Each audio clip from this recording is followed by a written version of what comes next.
הנה, עכשיו זה מתחיל. למדנו שיש לאדם בחירה, להיות בעל עסק שפועל מתוך אור, מתוך אמונה, מתוך ידיעה שהקדוש ברוך הוא איתו ומשגיח עליו, וממילא המשא ומתן שלו זה באמונה. המילה אמונה, אפשר להבין אותה גם אמונה של אמון בין בני אדם, וגם מתוך אמונה בקדוש ברוך הוא. הדברים האלה אה, משיקים אחד לשני, אנחנו נלמד את זה היום בעזרת השם. וראינו שבעצם רבי נחמן ממש מקביל, שיש בעל עסק שהוא חי בשמחה, עם אור, ותחי רוח יעקב כלשון רבי נחמן, ויש בעל עסק שחי בחושך, אה, בעצבות, בעיצבון תאכלנה, כמו הקללה של האדם הראשון, והוא ממש עובד עבודה זרה, לפי דברי רבי נחמן.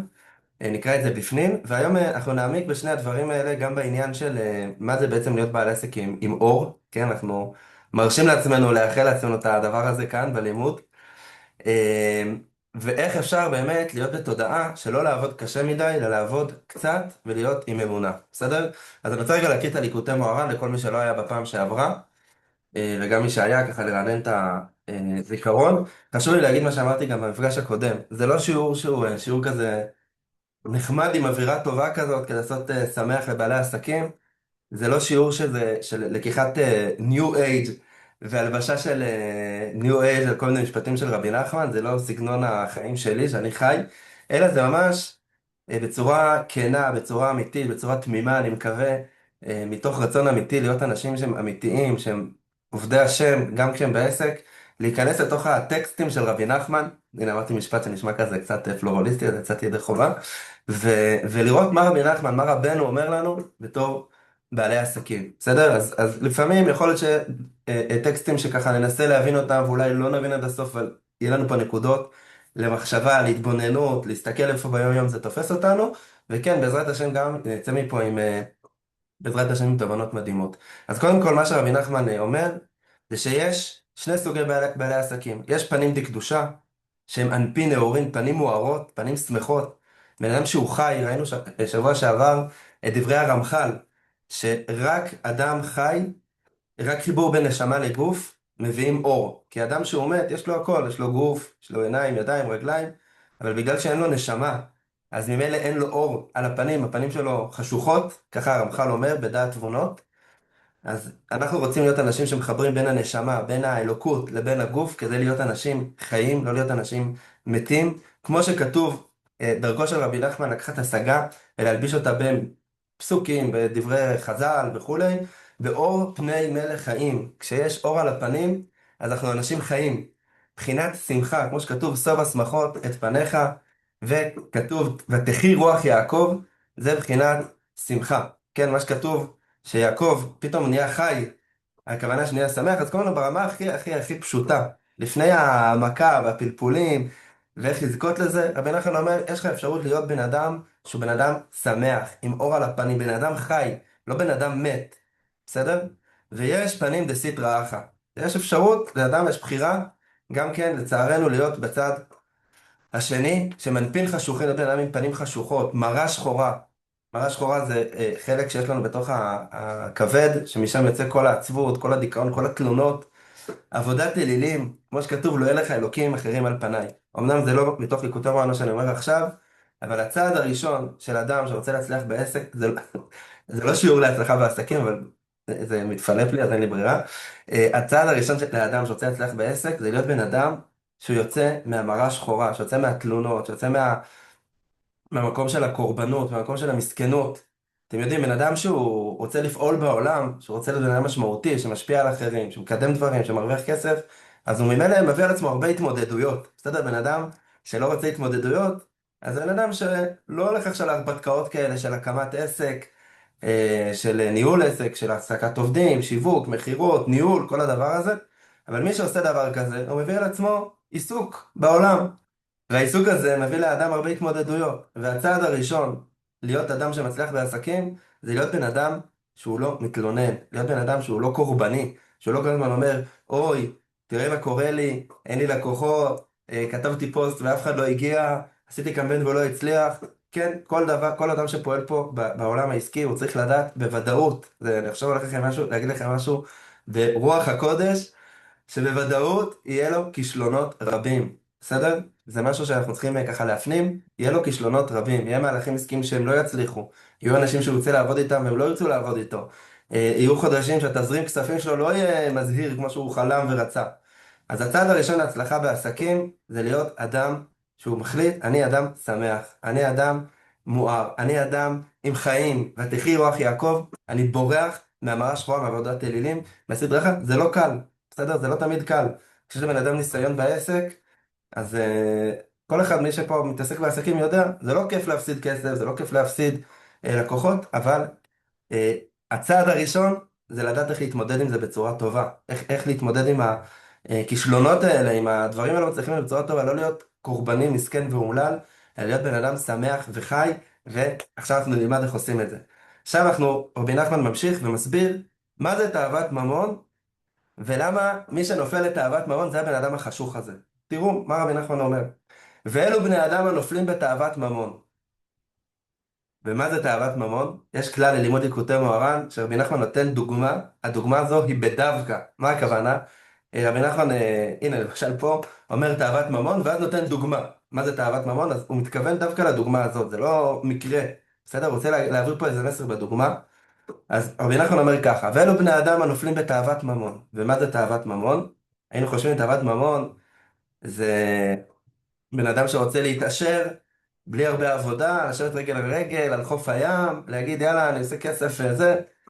במחשבה שלנו היינו אומרים, זה בן אדם שיש לו תאוות ממון, אנחנו מאמינים בעבודה קשה, אנחנו מאמינים שצריך לקום ב-6 בבוקר וללכת לישון ב-12, לעבוד קשה, לא להיות אחד עם תאוות ממון שלו, שמרוויח כסף בקלות. אבל רבי נחמן דווקא מפתיע, הוא אומר ככה, מה זה תאוות ממון? ואלו בני אדם הנופלים בתאוות ממון, תראו את ההגדרה. בשיעור הקודם סיכמנו שאני אדבר חצי שעה ברצף למי שככה רוצה לרוץ לעסק, למשרד, ואחר כך נעשה זמן לשאלות. לכן כשאני אומר מה זה תאוות ממון, אני לא מזמין אתכם לתת מענה לשאלה, אני אקריא את ההמשך, ומי שירצה בהמשך ליצור דיון, זה אפשרי, בסדר? ואלו בני אדם הנופלים בתאוות ממון, אומר רבי נחמן, ואינם מאמינים שהקדוש ברוך הוא יכול לפרנס את האדם בסיבה קלה. שוב, מה זה תאוות ממון? אנשים שלא מאמינים שהקדוש ברוך הוא יכול לפרנס את האדם בסיבה קלה. שתעשה השתדלות קלה ותקבל הרבה כסף. זה נקרא תאוות ממון. בן אדם שלא מאמין שאפשר לעבוד קצת ולהרוויח הרבה. אתם יודעים טוב, יוצא שוב שאני אשלב פה ייעוץ עסקי תוך כדי, אני מקווה שתסלחו לי. אחד המטרות של בעל עסק שרוצה להצליח זה לשבור את הנוסחה שזמן שווה כסף, בסדר? רוב האנשים שהם פועלים פה בעולם, שהם שכירים, שזה אחלה, זה מעולה, זה שליחות נפלאה לכל אדם שזה מתאים לו, אז הראש שלהם עובד בצורה כזאת, אני אעבוד כך וכך שעות, אני ארוויח כך וכך כסף. שוב, אני אומר שוב, זה בסדר, זה מעולה, זה אחלה, אבל אפשר להגיע לשבירת המשוואה הזאת, ובמקום להיות במשוואה של זמן שווה כסף, להיות במשוואה שקצת זמן שווה הרבה כסף, בסדר? זה מה שרבי נחמן אומר. קצת זמן, אתה תרוויח מזה הרבה. בהמשך נראה את רבי נתן, שהוא ממש אומר במילים האלה, שאדם יכול להרוויח בסיבה קלה הרבה מאוד, בסדר? עוד מעט נראה את זה, את רבי נתן מברסלב, התלמיד של רבי נחמן בפנים. אז בני אדם שנופלים בתאוות ממון, ואינם מאמינים שהקדוש ברוך הוא יכול לפרנס את האדם בסיבה קלה, ורודפים אחר פרנסתם ביגיעות גדולות, הם אוכלי לחם בעיצבון, כמו שכתוב, בעיצבון תאכלנה, ועצבות ומרה שחורה. אלו בני אדם, קצת קשה לי לקרוא את זה, כי אני פוחד שאנחנו נשבר, כי כי בן אדם שהוא חווה את זה, אז זה מאוד יכול לשבור אותו. אנחנו רוצים אבל לקרוא את זה על דרך ההתחזקות, שנקבל מפה התחזקות לשינוי. אלו בני אדם נקשרים בפנים דסיטרא אחרא, אלוקים אחרים, חושך, בחינת מיתה, כמו שכתוב, מחשקים הושיבני. אז בואו נעשה סיכום ביניים. יש לנו אה, אפשרות להיות, שנייה, סגרתי פה את הוואטסאפ, אפשרות להיות אנשים עם אור, עם חיים, עם שמחה, ויש לנו אפשרות להיות אנשים עם חושך, עם חיים קשים, עם עצב, והדרך לצאת מהחיים של המרדף ושל העצב לחיים של שמחה, אומר רבי נחמן, זה יציאה מתאוות ממון. ומה זה תאוות ממון? זה בן אדם שחושב שהוא צריך לעבוד קשה כדי להרוויח. אני רוצה רגע להקריא לכם, יש לי פה פירוש של הרב אליהו עטיה, אחד הרבנים שכתבו פירוש מדהים מדהים על ליקוטי מוהר"ן. יש פה המלצה חמה לחפש את הספרים שלו, הספרים שלו מאוד זולים גם. אז הוא אומר פה דבר מאוד מעניין. שני דברים הוא אומר. קודם כל, כתוב, יש פסוק, שב לכם השכימי קום, מאחרי שבט אוכלי לחם העצבים. אז כבר אנחנו רואים פה מושג של לחם מלא בעצבות, בסדר? מי זה אדם שאוכל לחם מלא בעצבות? זה בן אדם שהוא קם מוקדם. זה אדם שקם מוקדם, אבל למה הוא קם?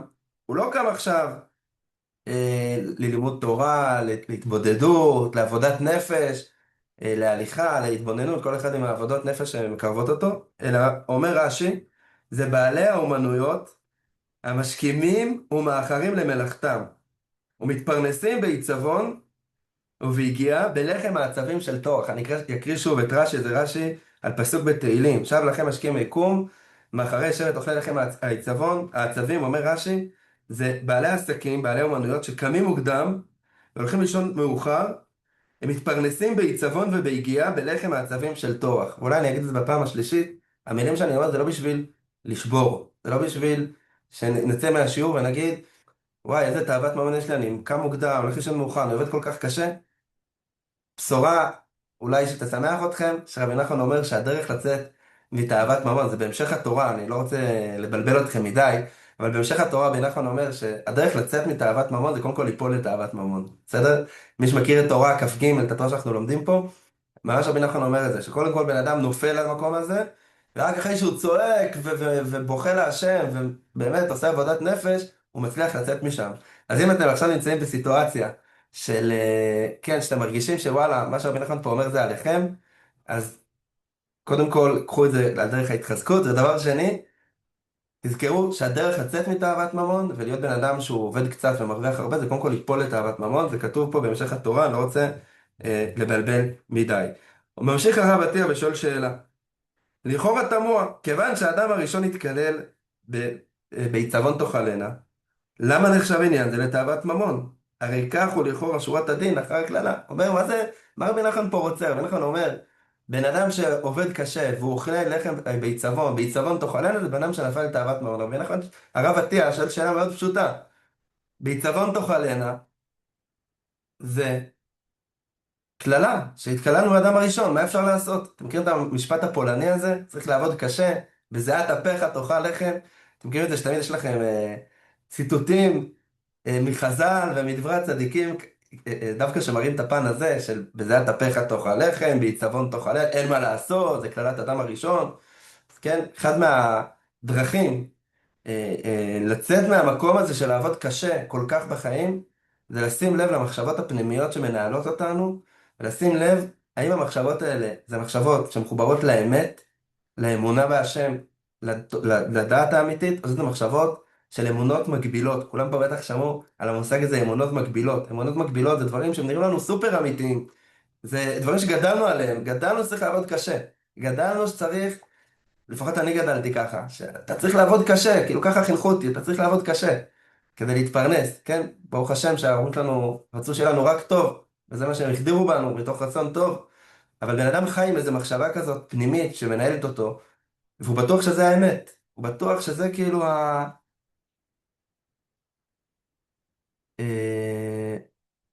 כן, נתנאל כותב פה, או חן כותבת שהיא מרגישה שהיא צריכה להצדיק שאם היא מרוויחה הרבה בקצת עבודה, היא צריכה להצדיק את זה. כאילו, יש לנו איזה מין הצטדקויות כאלה, בסדר?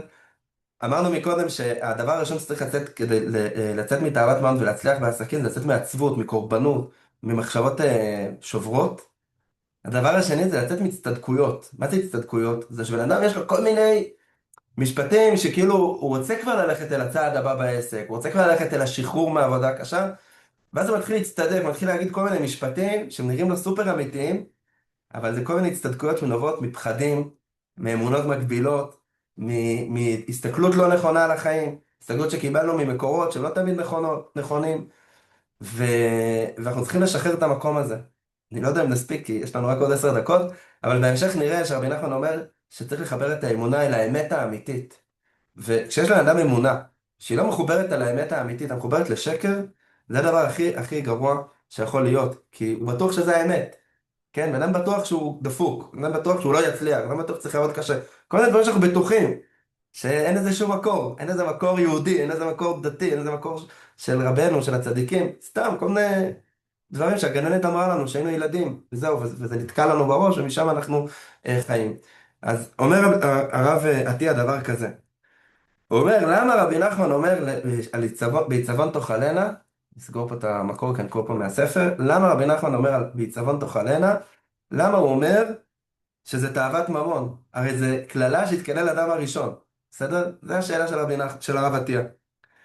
אומר הרב עטיה דבר כזה, אכן התירוץ פשוט, נשלח לכם אחר כך את הצילום, שתראו את זה בפנים, כי אין להכחיש את החוש, אנו רואים שישנם אנשים שפרנסתם היא בקלות, ואינם צריכים להתייגע כלל אחריה, ועל כורכך שפירוש קללה זו, שלא יהיה כמו קודם החטא, שהיה האדם הראשון יושב בגן עדן, מלאכי השרת צולעים לו בשר ומסדנים לו יין, אלא מעתה הוא צריך להתייגע אחר פרנסתו, אפילו עד מבחינת בעיצבון תאכלנה, כל אחד כפי עניינו. אומר הרב עטיה דבר כזה, מה היה בגן עדן?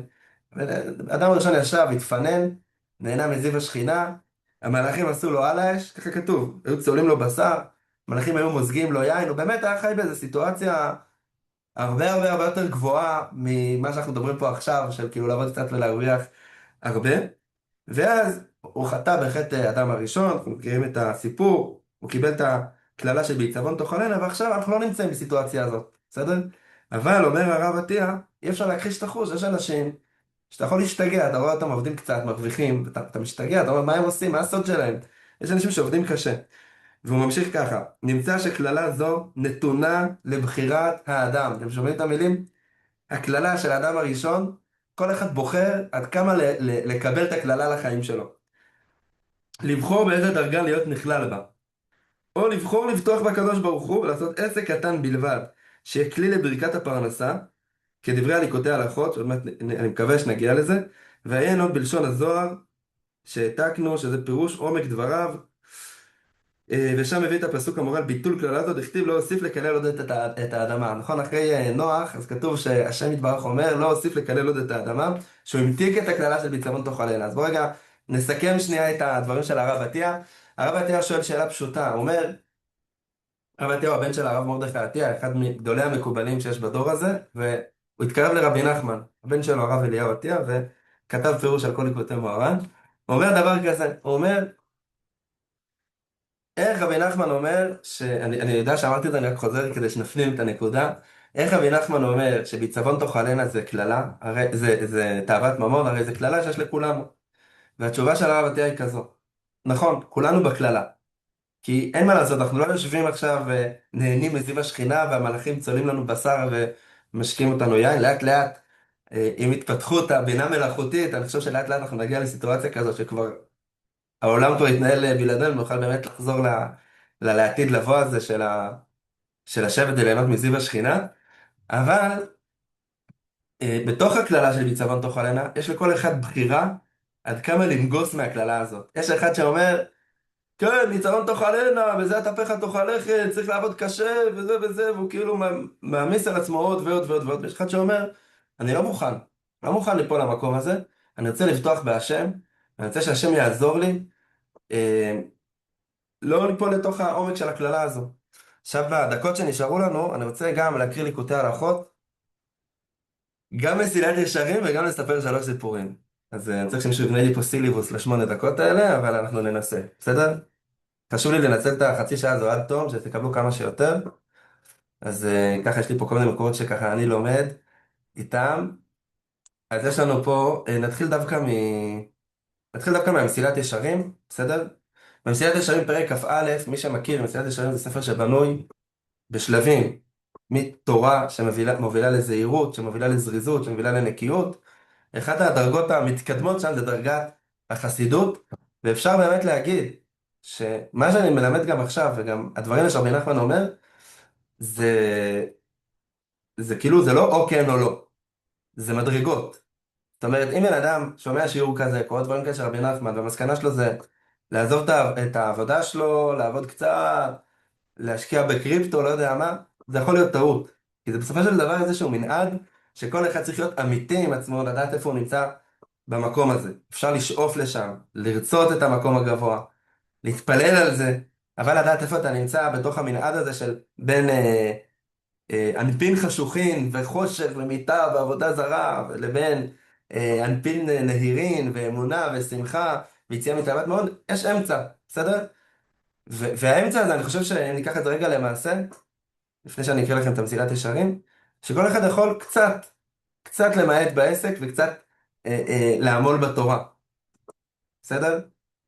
כתוב שכל המקבל עליו עול תורה, מעבירים ממנו עול מלכות ועול דרך ארץ. אז כל אחד יכול קצת לקבל עוד עול של אמונה וביטחון ולימוד תורה, כי כמובן לא לעבוד זה לא הכוונה עכשיו לעשות סתם לא לעשות כלום, הכוונה זה לעשות דברים שהם חשובים לעולם. אז בן אדם יכול לקחת את זה בנקודה, נגיד להגיד, אני לומד רבע שעה נוספת ביום וסוגר את הטלפון לרבע שעה. אני רוצה להיות במקום הזה שאני מאמין במה שרבי נחמן אומר, שאדם לא צריך, אה, וואי נכון, נחמה כותבת בדבר כל כך נכון, זה שעכשיו הוא חצי שעה פה, זה ממש להאמין שהשם יכול לפרנס אותנו בסיבה קלה, גם הטלפון שלי מצלצל פה בלי סוף, הוואטסאפים שלי קופצים, ואני ככה מסתכל ואני אומר וואו, הוא מתקשר אליי, הלקוח הזה מתקשר אליי ואני אומר רגע שנייה אנחנו לומדים, אז אני אומר זה לא כאילו אפס או מאה, זה מנעד רחב שבן אדם יכול להגיד אוקיי אני עכשיו קצת ממעט בעסק, אני קצת מאמין שהשם יכול לפרנס אותי מסיבה קלה, אני יוצא רגע מהשכל, מהמחשבות האלה שאני צריך לעבוד קשה כל כך ומתחזק יותר בביטחון. אני רוצה רגע להקריא לכם את מסילת ישרים, הגעתי להגיד מה שאמרתי כי זה פרק כ"א, זה פרק של מדרגה של חסידות, של מדרגה גבוהה במסילת ישרים. אומר במסילת ישרים ממש את מה שלמדנו פה עכשיו, מפסידי החסידות הם הטרדות והדאגות. כי בהיות השכל טרוד ונחפש בדאגותיו ובעסקיו, אי אפשר לא לפנות על ההתבוננות הזו. מה שאמר לפני זה, להתבונן בגדולת השם. הנה הטרדות מכריחות את השכל ומערבבות אותו, ואינן מניחות אותו להתחזק ביראה ואהבה, שאר דברים השייכים אל החסידות.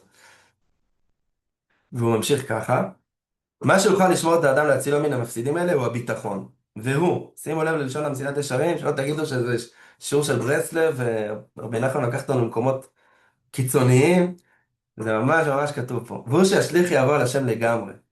כאשר ידע, כי ודאי אי אפשר שיחסר לאדם מה שנקצב לו. כמו שאמרו רבותינו ז"ל, כל מזונותיו של אדם קצובים לו מראש השנה. לכן אמרו לאדם נוגע ממוכן לחברו כמלוא נימה. וכבר היה יכול אדם יושב ובטל והגזירה הייתה מתקיימת. זאת אומרת, מסילת ישרים, כל אחד פה, כל אחד נמצא פה בקבוצה בראש השנה, כל אחד בעולם, כבר נגזר לו כמה הוא ירוויח. נגזר לנו, כאילו הסכום כסף כבר נמצא. ואומר מסילת ישרים כבר היינו יכולים לשבת, להתבטל, והגזירה של השם, כמה נרוויח, הייתה מתקיימת. אבל לצערנו קדם הקנס לכל בני אדם, בזיעת אפיך תאכל לחם. אשר על כן חייב אדם להשתדל איזה השתדלות לצורך פרנסתו, שכן גזר המלך העליון, הקדוש ברוך הוא גזר עלינו אה, לעשות איזושהי השתדלות בשביל לקבל כסף. והרי זה כמס שפורע כל המין האנושי שאין להימלט ממנו. על כן אמרו יכול אפילו יושב ובטל, תלמוד לומר בכל משלח ידך אשר תעשה, אומר ככה, אך לא שההשתדלות הוא המועיל, אלא שההשתדלות מוכרח, כיוון שהשתדל, הרי יצא ידי חובתו, וכבר יש מקום לברכת שמיים שתשרה עליו, ואינו צריך לבלות ימיו בחריצות ובהשתדלות. חבר'ה, כל מי שלמד פה בסייעת ישרים בישיבה התיכונית ובאולפנה, ואמרו לו שהוא צריך לעבוד קשה, והוא צריך להיות חרוץ, הוא צריך להשתדל כל היום, אז אם היינו מגיעים לפרק כ"א ולא היינו בורחים מהשיעור, היינו יכולים להראות למורה או לרב, כל אחד, שכתוב פה במפורש במסילת ישרים, שצריך, נכון, צריך לעשות השתדלות, השתדלות היא הכרחית, אבל השתדלות, אני אוהב להגיד שהשתדלות זה מלשון לשדל את הקדוש ברוך הוא. אני אעשה משהו קטן, בשביל לשדל אותך, ריבונו שלום, שתיתן לי כסף. אבל, כיוון שעשיתי השתדלות, יצאתי ידי חובתי, וכבר יש מקום לברכת שמיים שתשרה עליי, ואני לא צריך לבלות ימיי בחריצות ובהשתדלות. וזה מה שאמר דוד המלך, כי לא ממוצא ומערב, כי אלוהים שופט וכולי, אל תיגע להשאיר מבינתך חדל. הדרך האמיתית, דרכם של החסידים הראשונים, שים תורתם עיקר ומלאכתם תפלה, וזה בזה נתקיים באדם, כי כיוון שעשה אדם קצת מלאכה, משם והלאה אין לו אלא לבטוח בקונו, ולא יצטרך שום דבר עולמי. רוצה להגיד משהו באמת חשוב, בשתי דקות שנשארו, שאולי חלק מהדבר הזה זה באמת מקום מנטלי, שבן אדם עובד, אז הוא צריך, אחרי שהוא מסיים לעבוד, די, לשחרר. להגיד, זהו, עשיתי השתדלות, עשיתי את השיחת מכירה, העליתי את הפוסט, עשיתי את הקמפיין, הלכתי ללמוד דבר כזה או אחר, די, אני לא יכול להיות מוטרד מזה כל היום, ואני רוצה להגיד לכם, מהלב מניסיון רב בשנים, לא יודע אם כולם פה מכירים אותי, אני מתעסק בשיווק משהו כמו 10 שנים, 8 שנים, בדיגיטל, גם בעסק שלי וגם עם אנשים אחרים, כמעט קשה מאוד להצביע על מהלכים שאתה עושה ואתה עובד מאוד קשה ואתה באמת מרוויח, למהלכים קטנים שאתה עושה, ופתאום אתה מרוויח מהצד, אני פתאום נזכר עכשיו, תוך כדי שמדבר, שעבדתי עם נועה אריאל, שהלימוד לעילוי נשמתה, זה היה תיאטרון בובות, ועבדתי איתה בשנה האחרונה של החיים שלה, היא נפטרה מהמחלה, ואני זוכר שכאילו חשבנו רגע מה עושים, היא לא יכולה לעשות את התיאטרון, כי היא הייתה חולה והייתה בטיפולים, אז בעצם לקחנו הסרטות של התיאטרון והתחלנו למכור אותם לצפייה בבתי ספר ובכל מיני מקומות. אני זוכר שעשינו איזשהו קמפיין, זה היה לפני פסח, לפני כמה שנים, ואז למחרת שלחתי כמה מיילים והודעות, לא יודע מאיפה צץ לי הסיפור הזה פתאום. למחרת אני זוכר שנכנסתי לקארטקום, לתוכנת סליקה, ואז ראיתי את הסכום שנכנס, ואז אמרתי למישהי שהייתה סוג של מזכיר, אמרתי לה, תראי, יש פה בעיה בקארטקום, ככה אמרתי לה. תראי, רשום פה, אמרתי איזה סכום, הסתכלתי על המספר, תראה, יש פה איזה תקלה, צריך להתקשר אליהם, לבדוק רגע מה קרה, כאילו, מה... קיצור, מסתבר שהכניסה הרבה מאוד כסף מכמה מיילים, היה לה רשימות דיוור מהעבר, כמה מיילים וכמה אס.אם.אסים שעשינו, וכאילו, זה היה כל כך הזוי. בן אדם עובד כל החיים, עושה הצגות, מתאמץ, ואז בסוף בשלוש מיילים הוא מכניס כאילו סכום שהוא לא נתפס. אז כאילו, אתה אומר, כבן אדם שעובד בשיווק, כמעט קשה מאוד להצביע על מהלכי שיווק מאוד מאוד ארוכים וקשים שאתה עושה, והרווח שיש עליהם לעומת דברים שאתה עושה קצת, קצת ומרוויח הרבה. רגע לפני שנסיים, אני רוצה לספר שלושה סיפורים מספר נפלא מאוד של רבי דוד אבוחצירא, אמונה וביטחון, ממש ממש ממליץ בחום לקנות את הספר הזה. הם מוכרים אותו, קודם כל זה היה גם ביריד של צמא, מוכרים אותו, ראיתי גם ברמי לוי, מי ששם לב, מוכרים ספרים של רבי דוד, כל הספרים שלו, יש לו ספר על לימוד תורה, על שבת, על תפילה, על יראת שמיים, ויש ספר על אמונה וביטחון, אני חושב שזה ספר שהוא ממש ממש הכרחי, כל כולו בנוי מתורות הבעל שם טוב ותלמידיו וסיפורים. זאת אומרת, רבי דוד כולו, כאילו כל מה שהוא מביא זה משם, אני רק יקריא שלוש סיפורים, בסדר? מעשה שהיה אצל מרן הבעל שם טוב, שלא היה לו פרוטה לפורטה, ולא היה בביתו מאומה לצורך סעודת שבת. כיוון שהשבת קרבה ובא, יצא מביתו, לא היה לו כסף לשבת הבעל שם טוב, ניגש לבית קרוב, נגע נגיעה קלה בחלונו מבחוץ, והלך. הוא רק נגע בחלון והלך. מיד יצא בעל הבית מביתו, רץ אחריו בבהלה לשאול מה הוא רוצה. סיפר לבעל שם טוב שאין לו כלום עבור הוצאות שבת. אמר האיש, בשביל זה דפקת כל כך חזק על החלון שלי, עד שכמעט הוא נשבר? כאילו, הבעל שם טוב רק נגע לו בחלון, והאיש הזה יצא החוצה ואמר לו, מה אתה דופק לי על החלון? כאילו, מה אתה שובר לי את החלון? ולמה הלכת ולא חיכית? ויען הבעל שם טוב. אגב, כל הסיפורים פה זה סיפורים מקורות, מהימנים, זה לא אגדות, בסדר? כל איש נולד בעולם עם פרנסתו. מחמת שהחטא גרם, צריך לעמול על הפרנסה. אבל יש חילוק, שכל אחד לפי ערך הקלקול שלו, כך צריך לעמול על פרנסתו. יש פרנסתו בביתו, יש מי שצריך לבקש ממרחק לחמו. ואני, כפי שגרמתי בדעתי, איני צריך לעמל רב, רק לעשות את זה עשייה בלבד. כן, לא דפקתי כלל, רק נגעתי באצבע. כדי לקיים, לצאת ידי חובתי בעסק ההשתדלות, בפרנסה, כאשר נגזר עליי מן השמיים. במעשה זה, יתקיים בי, וברכך השם אלוקיך בכל אשר תעשה. והכל נשמע ביתכם ככל רעש גדול, יצאתם לעזרתי. בקיצור, יש פה ממש סיפור על מדרגה מאוד מאוד מאוד גבוהה של הבעל שם טוב, שהגיע, נגע בחלון של בן אדם נבהל, מה אתה דופק לי על החלון? הוא אמר לו, אני צריך פרנסה, אני צריך כאילו, תעזור לי לשם, אמר לו, למה הלכת? אמר לו, כי העונש של האדם בזיעת אפיך תאכל לחם זה לפי החטא שלו. בגלל שאני, הבעל שם טוב, לא הייתי כל כך בתוך החטא הזה, הנשמה שלי לא הייתה כל כך, אז עשיתי איתה מעט שאפשר לעשות, יש פה עוד שני משפטים, בזה אנחנו נסיים, ונשחרר אתכם לעבודה. שלא יגידו שכולם פתאום נעלמו מהמשרד ועולם העסקים קרס. רבי נחום מצ'רנוביל, תלמיד של הבעל שם טוב, היה אומר, כי אדם שפותח את דלת חנותו לרשות הרבים, אני מספר סיפורים מאוד גבוהים, הם מאוד סיפורי צדיקים, באמת לאנשים שהגיעו למדרגה הזו שרבי נחום מדבר עליה, הוא מחוסר אמונה. שעליו להאמין שהקונים יבואו עד פתחו, שעם כל גוי, זה היה בחוץ לארץ, אז לקוחות היו גויים, יש שני מלאכים המובילים אותו לאיזה חנות, ילך ויקנה את הסחורה. זה מה שהרבי נחום צ'רנוביל אומר. הוא אומר, כל אדם צריך לדעת שמגיע אליו לקוח לחנות, או למשרד או לטלפון, שני מלאכים הובילו אותו לשם. כך אומר רבי נחום מצ'רנוביל, זה לא קשור בכלל להשתדלות שלך. כשסיפר זאת, בעל השפע, רב חיים מקלויזנבורג, האדמו"ר מצאנז, הוסיף, שמצא לדבר הזה מקור בספר חסידים, זה ספר קדום, ואומר ככה, שהסוחר, שהשם משחק לו, מזמין לו הקדוש ברוך הוא מלאכים הממונים עליו, הנכנסים בלב אחרים להביא אותם למקום שזה הסוחר שם, מכוון לב הסוחר לקנות, אחר כך מכוון לב אחרים לבוא שם אצל הסוחר וכולי. אומר, זה כתוב בספר חסידים, שמלאכים מובילים את הלקוחות אליך. נסיים ממש בסיפור האחרון. לפני שנה הייתי בכנס מכירה של אחת הלקוחות שלי, והגעתי למרכז חיבה, שם זה היה, ויצאתי מאוחר עם הילדים עד שיצאתי וזה, וכאילו התלבשתי כזה חפיפניקי כזה, ואז כאילו לא כזה התארגנתי עד הסוף, יצאתי כזה עם כפכפים, עם טבע נאות כזה, ואז הגעתי למעלית שם של מרכז חיבה, ובמעלית נכנסתי, והיה שם איזה יהודי, והוא התחיל לשאול אותי מי אתה? אמרתי לו, נפתח, אמר לי, אני מכיר אותך מהפייסבוק. אז זהו, מחילה, אני תוך כדי צריך לשים נעליים, כאילו אני נכנס עכשיו לכנס מכירה, הייתי עם כפכפים, אז שמתי גרביים ונעליים במעלית, ואז הוא אמר לי כזה, מה אתה עושה? אמרתי לו, שיווק, מכירות, אוקיי, אני רוצה לדבר איתך. באמת דיברתי איתו באותו יום, והוא הפך להיות לקוח שלי.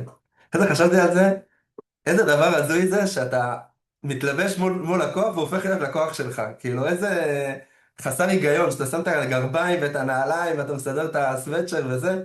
אז אמרתי, אנחנו כל כך חיים בעולם של שקר שצריך לעשות כל כך הרבה השתדלויות. הנה סתם במעלית, עם הגרביים, עם הכפכפים. ברוך השם הגיע לקוח. אז נסיים פה את הלימוד להיום. ראינו שיש אנפין נהירים, פנים מאירות, שמחה חיים, ראינו שיש אנפין חשוכים, חושך מיטה ועבודה זרה, ואין לנו אומר, אדם שחי בתאוות ממון זה אדם שחי בחושך, הוא חי בתחושת מיתה, הוא חי באיזו תחושה לא טובה. מה זה תאוות ממון? שאדם בטוח שהוא צריך לעבוד מאוד מאוד מאוד קשה.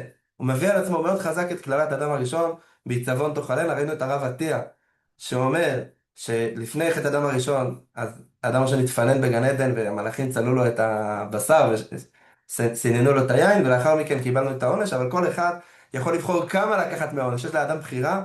ראינו את המסילת ישרים, שהוא אומר שמה שמפסיד את החסידות זה שאדם שהוא בטוח צריך להיות בהשתדלות ובחריצות. לא יודע אם זה חינוכי השיעור הזה, אבל בסדר, זה מסילת ישרים, יש לנו על מי להישען, על מי לסמוך. ואת סיפורו של הבעל שם טוב ודברי רבי נחום מצ'רנוביל מאחל לכל אחד מאיתנו, שבעזרת השם נתחזק באמונה, בביטחון ובשמחה. שבוע הבא נלמד ליקוטי הלכות על הדבר הזה. חשבתי שנצטרך עוד לדחוף את זה, אבל לא הצלחנו. שבהצלחה לכולם. תודה רבה, נפתלי. תודה רבה לכולם. תודה, תודה רבה, היה מדהים.